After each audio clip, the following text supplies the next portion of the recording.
उस लड़की ने मुझसे झगड़ा करके अपने माँ बाप को बुला करके और वो चली गई। उन्हें डिवोर्स चाहिए और साथ ही साथ उनकी बहुत बड़ी डिमांड थी, 50 लाख के ऊपर पैसे और स्त्रीधन। मैंने शादी की थी एक अच्छा जीवन बिताने के लिए, जबकि मेरे साथ कुछ और हो रहा था। उसने कई बार मुझ पर हाथ उठाया, तो उसके अंदर कोई भी दया माया नहीं थी, वो सुनना ही नहीं चाहती थी। जैसे मैं इंसोम्नियाक हो गया था, दवाइयाँ खाने लगा, डिप्रेशन में चला गया। क्यों एक मर्द को मरने के लिए छोड़ दिया जाता है? 4 स्लीपिंग टैबलेट्स खा करके और फांसी का फंदा अपने गले में लगा लिया था। अगर आपको लगता है कि मर्द ही औरतों पे अत्याचार करता है, या आपको ये बताया गया है कि औरतों पर ही डोमेस्टिक वायलेंस होता है, तो आज की मेरी ये कहानी आपको पूरी तरह से निराश कर देगी। मैं एक ऐसा पति हूँ जिसकी बीवी ने मुझ पे अत्याचार किया है, ना ही सिर्फ मानसिक तौर पे बल्कि शारीरिक तौर पर भी। उसने मुझ पर यहाँ तक कि चाकू से हमला भी किया है, और मेरी बीवी ने मुझ पर झूठे केसेस करके मुझे और मेरे परिवार को झूठे केसेस में फंसाया है। नमस्कार, मेरा नाम विवेक है। मैं पेशे से एक डेंटिस्ट हूँ। मैं एक बहुत ही सामान्य मध्यम वर्ग का परिवार में पला बड़ा हूँ। मेरे परिवार में मेरे पिताजी हैं जो एक रिटायर्ड बिजनेसमैन है, मेरी माताजी गृहिणी है, मेरा छोटा भाई भी डेंटिस्ट है। मेरी शादी जिस लड़की से हुई थी वो भी एक डेंटिस्ट है। ये सोचकर मैंने वो शादी की थी कि वो भी मध्यम वर्ग से है। उसके पिताजी एक डॉक्टर और साथ ही साथ एक बहुत बड़े पॉलिटिशियन के ओएसडी थे। जैसे शादी हुई, पहला दिन जो कहते हैं एक नए शादी के जोड़े के लिए बहुत महत्वपूर्ण होता है। पहली रात जो होती है, उस रात उसने मुझसे एक प्रॉमिस लिया, और वो प्रॉमिस ये था कि उसको 6 महीने तक ना तो कोई बच्चा चाहिए और ना ही कोई शारीरिक संबंध बनाने थे। और एक ट्रू जेंटलमैन की तरह मैंने उसे वो प्रॉमिस किया और वो फुलफिल भी किया। इस 6 महीने के दौरान मैंने उसका जो व्यवहार देखा या उसको जो समझा, वो बहुत ही ज़्यादा ज़िद्दी और गुस्सैल लड़की थी। उसकी ज़िद पूरी करना मुझे ऐसा हो गया था जैसे कि मैं कोई उसका गुलाम हूँ, और अगर वो मैं ना करूँ तो मुझे प्रताड़ना झेलनी पड़ती थी। उसने कई बार मुझ पर हाथ उठाया, कई बार उसने मेरे माता-पिता को अपशब्द कहे, यहाँ तक कि कई बार ऐसे हो जाता था कि उसकी वो चीज़ें अगर ना पूरी करके दूँ, तो उसके माँ-बाप मेरे घर आ जाते। मैं पूरी तरीके से टूट चुका था और इसकी वजह से मैं इंसोम्नियाक हो गया था।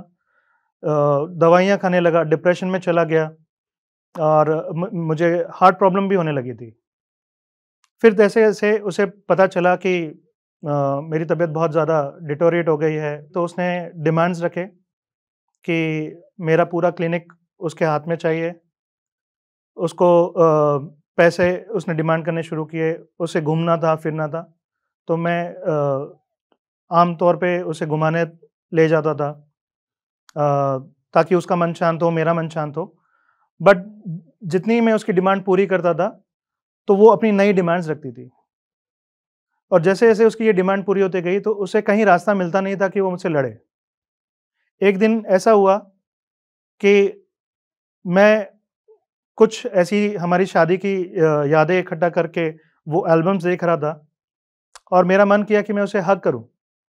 जैसे ही मैंने उसे अपनी तरफ खींचा, उसने इतने ज़ोर से मुझे पैर मेरे सेंटर पे मारा कि मुझे बहुत ज़्यादा प्रॉब्लम हुई, जिसकी वजह से मुझे भी गुस्सा आया।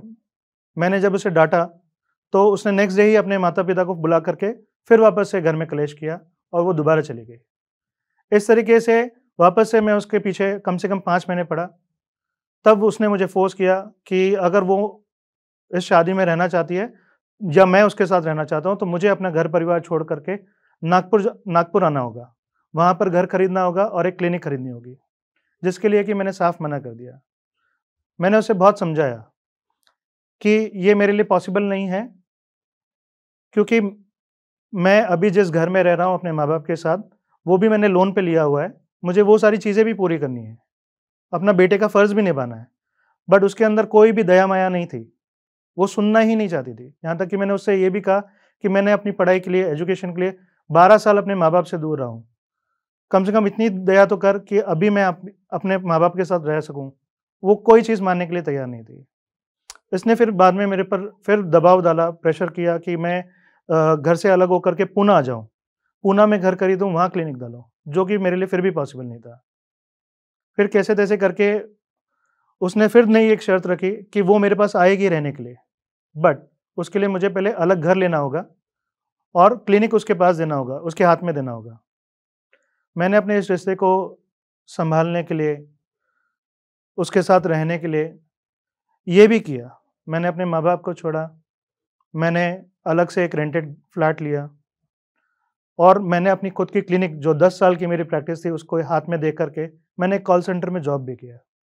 लेकिन लगता था शायद ये भी उसके लिए कम था।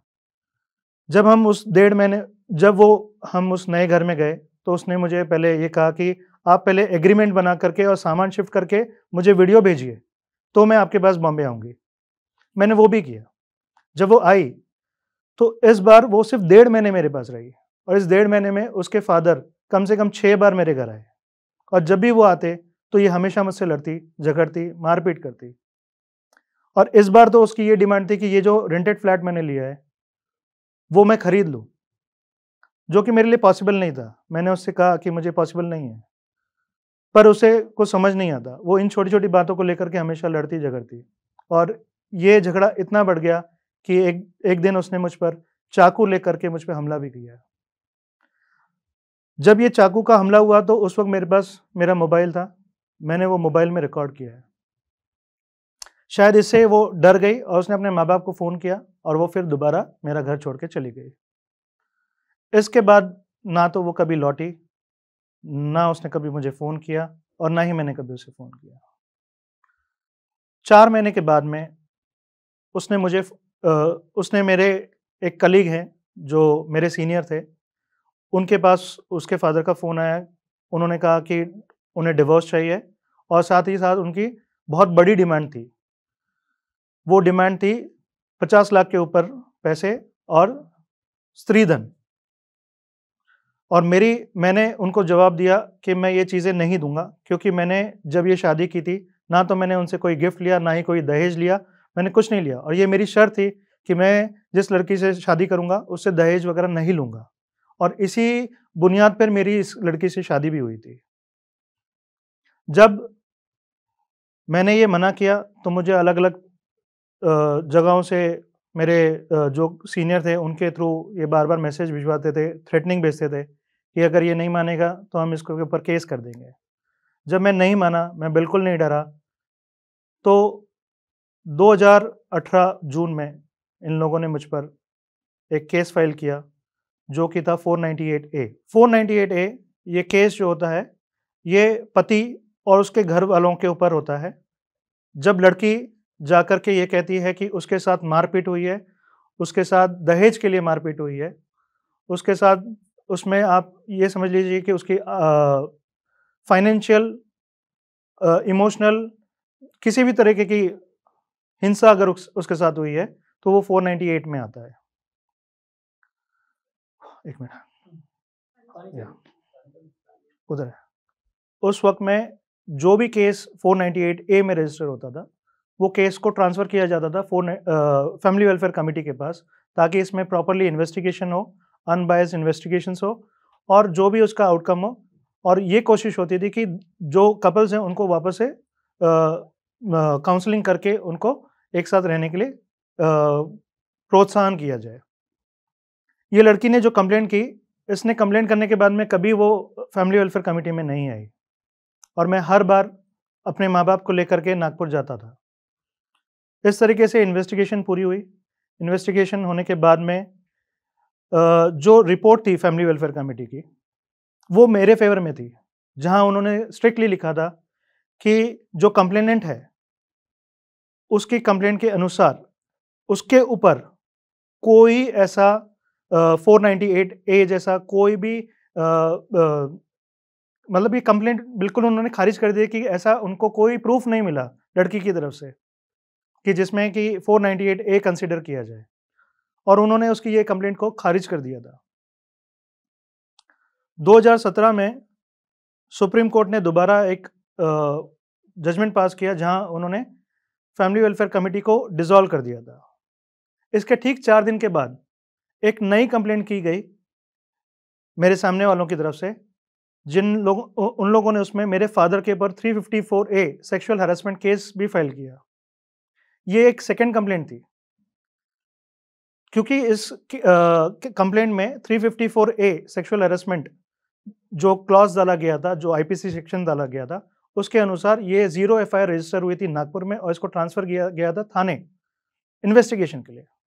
लेकिन जो मेरे सामने वाले थे, उन्होंने इसमें भी इंटरफेयर करके उनकी जो पॉलिटिकल पोजीशन थी, उन्होंने उसको इस्तेमाल करके इस 0 एफआईआर को वापस से थाना से नागपुर शिफ्ट करवा ली थी। इन्वेस्टिगेशन तक नहीं होने दी और ये सारा जो कुछ हुआ, ये मुझे पता ही नहीं था ये कब हुआ और बिना इन्वेस्टिगेशन के एफआईआर रजिस्टर हो चुकी थी। तब फिर बाद में मुझे वापस पुलिस का फ़ोन आया कि आपके ऊपर 498A, 354A में और बाकी के आईपीसी सेक्शन जैसे 323 और 504 में आपके ऊपर कंप्लेंट दर्ज कर ली गई है। जैसे मुझे पता चला तो मैंने इमीडिएटली बेल ली। मुझे 3 दिन तक वहाँ पुलिस स्टेशन में इन्वेस्टिगेशन के लिए जाना पड़ा। कोर्ट ने इस ऑर्डर में ये पास किया था, ऑर्डर में ऐसा दिया था कि मुझे 11 बजे से लेकर के दोपहर के 1 बजे तक पुलिस के इन्वेस्टिगेशन में कोऑपरेट करना है। बट जब मैं वहाँ पहुँचा तो पुलिस जो अधिकारी थे, उन्होंने सबसे पहले मुझसे 15,000 रुपये माँगे, जिसके लिए मैंने डिनाई कर दिया। तो उन लोगों ने मुझे 3 दिन तक सुबह 11 बजे से लेकर रात के 11 बजे तक उस पुलिस स्टेशन में बैठा के रखते थे। कई तरह के कमेंट्स करते थे, मानसिक तौर पे बहुत ज़्यादा परेशान किया। मेरे पिताजी के बारे में उल्टा-सुल्टा कहा गया और सुबह 11 बजे से लेके 11 बजे तक रात के बैठा के रखते थे और ये 3 दिन तक इसी तरह से चलता रहा। जब 3 दिन के बाद में मैं पूरी तरीके से बिना खाए-पिए ना सोया था 3 दिन तक, मैं पूरी तरीके से टूट चुका था और बिखर चुका था, ये सोचकर कि मैंने ये क्या कर लिया है।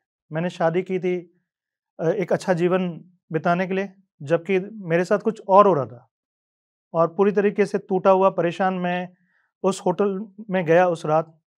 वहाँ पर मैंने 4 स्लीपिंग टैबलेट्स खा करके और फांसी का फंदा अपने गले में लगा लिया था।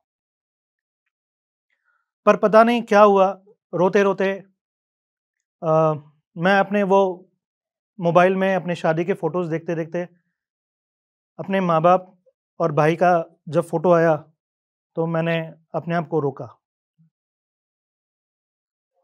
उस रात मैं रोते-रोते जब मैंने फांसी का फंदा लगा लिया था, मैं अपने शादी के फ़ोटोज़ देख रहा था और देखते-देखते मेरे सामने मेरे माता-पिता का और भाई का फ़ोटो आ गया और जिसकी वजह से मैं रुक गया और मैंने फांसी का फंदा निकाल कर पूरी रात रोता रहा, पूरी रात रोता रहा। जब सुबह हुई, तो मैंने अपने मन में ये ठान लिया था कि अब मैं पीछे नहीं हटूँगा और मैं इस केस को फ़ाइट करूँगा। जो भी मेरी सच्चाई थी, उस सच्चाई के ऊपर मैं रहूँगा, टिक के रहूँगा, बिल्कुल नहीं डरूँगा और मैंने फ़ाइट किया। इस दौरान में जब ये एफआईआर फाइल हुई थी, उसके कुछ समय पहले मेरे सामने वालों ने मुझ पर डिवोर्स का केस भी फाइल किया था, नागपुर में ही फैमिली कोर्ट में। जब ये मीडिएशन हो रहा था, तो उस मीडिएशन में जो मीडिएटर थे, यहाँ तक कि उन्होंने भी मुझे डराने की, धमकाने की कोशिश की कि अगर आप इस केस को सेटल कर लीजिए, आप जो इसकी डिमांड्स है, जो ये पैसे माँग रही है, आप वो पैसे दे दीजिए, तो आपका ये केस यहीं खत्म हो जाएगा। बट मैंने उसे भी इनकार कर दिया। जब मैं नहीं माना, तो वो मीडिएटर ही उस लड़की को ये कहने लगी कि आपने और कौन से केसेस डाले हैं इसके ऊपर। तो वो खुद उसको बता रहे थे कि आपको ये केसेस डालने चाहिए। मैं फिर भी नहीं डरा और मैंने ये केस फाइट किया। इस केस के दौरान में जैसे-जैसे मैं आगे बढ़ता रहा और जो उस लड़की का जो पिटीशन था फैमिली कोर्ट में, उसका जब मैंने जवाब दिया, जिस दिन मैंने जवाब दिया और मैं घर अपने लौटा, तो मुझे एक अनजान व्यक्ति का कॉल आया। उस अनजान व्यक्ति ने मुझे डायरेक्टली नहीं बट इनडायरेक्टली मुझे धमकाने की कोशिश की। उसने मुझसे ये कहा कि अबू धाबी में 5 लोगों का एक्सीडेंट हुआ है, जिसमें से 3 लोगों की ऑन द स्पॉट मौत हो गई है और 2 लोगों को मुझे हॉस्पिटल में एडमिट करवाना है। उसका जो ये कहना था कि 5 लोगों का एक्सीडेंट हुआ है, जब मैंने उसको अपने तरीके से सोचा, तो मुझे ये समझ में आया 3 लोग यानी मुझ पर, मेरे फादर और मेरे मदर पे जो केस हुए हैं और 2 लोग यानी मेरे भाई और उसकी वाइफ़, ये 2 लोग जो बचे, तो इस तरीके से उनका इनडायरेक्टली ये मैसेज था कि 3 लोगों की मौत हो चुकी है और 2 लोगों को एडमिट कराना है। ये एक इनडायरेक्ट थ्रेट थी, जिसको मैं रिपोर्ट करने पुलिस स्टेशन गया तो पुलिस ने भी मेरा अनसुनी कर दी मेरी। मैं फिर भी नहीं घबराया, मैं आगे अपनी सच्चाई पे टिक कर रहा और मैंने इस केस को आगे बढ़ाया। इस केस के दौरान में मैंने कई सारी ऐसी आरटीआई डाली, जो इस केस से जुड़ी हुई थी। जैसे इसमें जो पुलिस इन्वॉल्वमेंट था, जो सिस्टम था, उसके खिलाफ मैंने आरटीआई की। मैंने मेरे जो इन-लॉज़ थे, उनके खिलाफ आरटीआई फाइल की। मैंने मेरे जो सामने वाली मेरी जो पत्नी है, उसके खिलाफ भी मैंने कुछ आरटीआईज़ फाइल की और मुझे इतना सब कुछ मिला, उसमें इतने सारे एविडेंसेस मिले। ये जो पूरा लूप होल था, ये जो लॉ का अब्यूज़ हो रहा था, ये सारी चीज़ें मुझे उस आरटीआई के थ्रू मिली और जब मुझे ये सारे एविडेंसेस मिले, मैंने Bombay high court Nagpur bench को अप्रोच किया। मैंने एक केस फाइल किया इस 498 को क्वैश करने के लिए। यहाँ पर मैंने वो सारे एविडेंसेस जो मुझे मिले थे, वो मैंने सारे एविडेंसेस हाई कोर्ट में फाइल कर चुका था मैं। तो सामने वालों को जब लगा कि उसकी दाल ना तो पुलिस स्टेशन में, ना कोर्ट में, कहीं पर नहीं गल रही है, तो उसने समझदारी ये समझी और उसने अपने आप को सरेंडर कर दिया हाई कोर्ट में। और ना ही मैंने उसको मेंटेनेंस या फिर एलिमनी, मैंने उसे कुछ नहीं दिया और मैं ये केस जीता। इस केसेस के दौरान मुझे वास्तव फाउंडेशन एक एनजीओ मिला, जो मर्दों के लिए हेल्प करता है। जो मर्द या जो पुरुष इन झूठे केसेस में फँस जाते हैं, उनके लिए एक हेल्पलाइन चलाते हैं 8882498498। मैं दोबारा रिपीट करता हूँ 8882498498। ये ऑल इंडिया हेल्पलाइन चलती है सिर्फ पुरुषों के लिए जो इस तरह के झूठे केसेस में फँस जाते हैं। मुझे इनके गाइडेंस की वजह से ये सारी चीज़ें सीखने मिली और आज मैं जो मुझे इनकी तरफ से मिला या उनकी तरफ से जो हेल्प मिली, इसलिए आज मैं यहाँ ज़िंदा हूँ और मैंने ये केस फाइट की है। और अगर मैं उस रात वहीं पर सुसाइड कर लेता तो शायद आज यहाँ सामने नहीं होता। मैं यहाँ पर ये एक सवाल पूछना चाहता हूँ कि इस तरह के जब मैट्रिमोनियल डिस्प्यूट्स होते हैं या कोई भी इस तरीके का केस आता है, तो हर बार एक मर्द को ही क्यों दोषी ठहराया जाता है? वो उस मर्द को या उस आदमी को बिना सुने ही उसे मरने के लिए छोड़ दिया जाता है। ऐसा क्यों है कि हर बार एक मर्द को ही एक टैगलाइन दे दिया जाता है कि एक आदमी ही सारे वायलेंसेस करेगा या एक आदमी ही रेपिस्ट होगा, इस तरीके से। मैं ये सवाल आप लोगों से पूछना चाहता हूँ कि क्यों एक मर्द को मरने के लिए छोड़ दिया जाता है? अंत में जाते-जाते मैं जो स्टॉक्स को थैंक यू कहना चाहता हूँ कि उन लोगों ने हम जैसे विक्टिम्स को एक प्लेटफॉर्म दिया है अपनी आवाज़ लोगों तक पहुँचाने का। Thank you.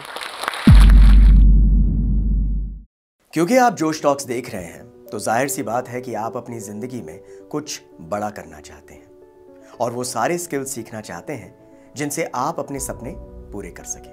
और आपके इन्हीं सपनों को पूरा करने में मदद करता है जोश टॉक्स का इंग्लिश स्पीकिंग ऐप, जिसमें हम आपकी मदद करते हैं उन सारे स्किल्स को सीखने में जिनसे आप बाकियों से आगे बढ़ सकते हैं।